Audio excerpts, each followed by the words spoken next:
And talking about taxes now, differing views about whether we're headed for a recession, but would a tax cut help to keep our economy growing? Let's talk about it to our Fox panel. Scott Martin from AstorLLC.com, Toby Smith of ChangeWave Research, independent trader Eric Bolling, and Peter Schiff, author of Crash Proof. Quite a group we got here. Eric, let's start with you. If we're slowing, it's one of the few things that economists agree on. If you're going into a recession, you don't want a tax hike, because that's going to slow things down.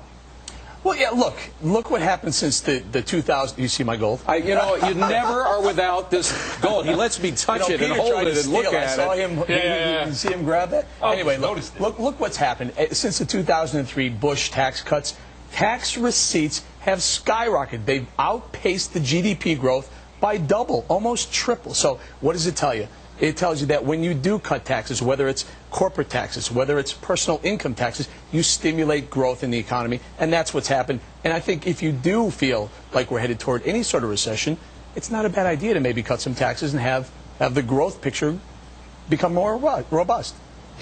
Peter Schiff, we got this producer price index number, and the simple way of explaining it is that as prices at the wholesale level and how much inflation we've seen, the number came in hot, up 3.2% for that headline number.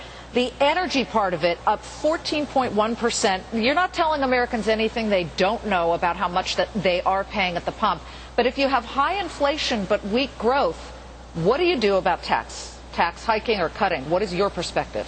Well, first of all, the burden on the economy is not necessarily what the government taxes, but what it spends. What we need to do is cut spending.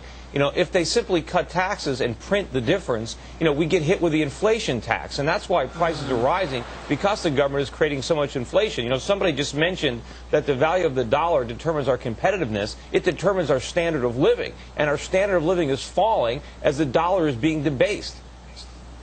Well, Toby Smith, I saw you shaking your head no when Peter Schiff was talking. I thought that was the 30-second Peter Schiff for debasing our dollar thing, and I always appreciate hearing that.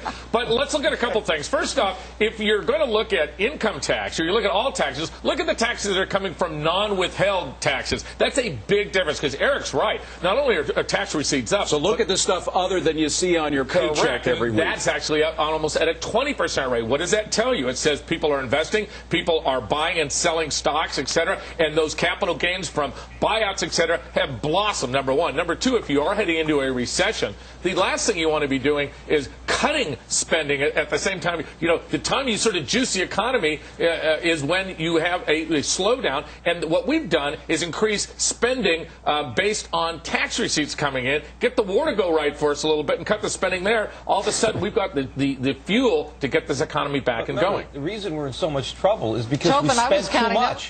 We spent money we didn't have, and we borrowed it from the rest of the world. Well, I mean, you can argue that later. Right now, we're in a soft part where, that's not the time to become moralistic about spending. It's time for Liz to speak. Liz, go ahead. Okay, I want to hear from Scott Martin. Scott, we've got a $1 trillion war here. We're going to talk about this with the Senator Mitchell, too. We've got the $1 trillion war. We've seen tax cuts. How do we make up the difference, if not cutting spending, which we haven't seen come out of Washington?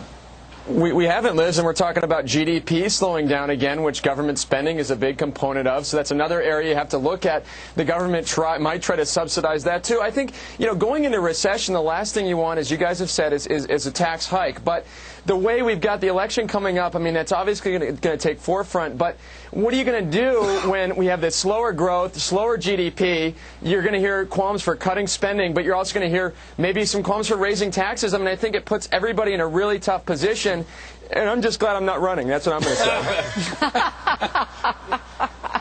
Well, Eric, what happens to the first person that calls for a tax hike? Are they toast in the election? Because if it happens before November 2008, that's a risky thing to do. We've seen other politicians go down who did that. Yeah, I wouldn't think that'd be very advisable going into the election. I think they'll probably skirt the issue a little bit.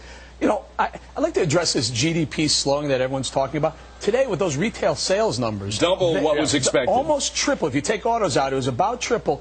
Both Morgan Stanley and Bank of America increased their fourth quarter GDP estimate by almost a full percentage point. So what does that tell you? As things evolve, as the fourth quarter evolves, as the first quarter of next year evolves, you may see this really kind of recessionary pointing GDP situation turn into something growth. Lehman Brothers dropped their fourth quarter estimate. Lehman Brothers is calling for very weak growth. Yeah, recession, exactly. You're hearing one for the other. Yeah, but Liz, look at the deferred economics. You got 5 seconds before we have pushed a lot of our economics into the first and second quarter of next year. And you did it. We're going to be talking about an energy bill right after this. David,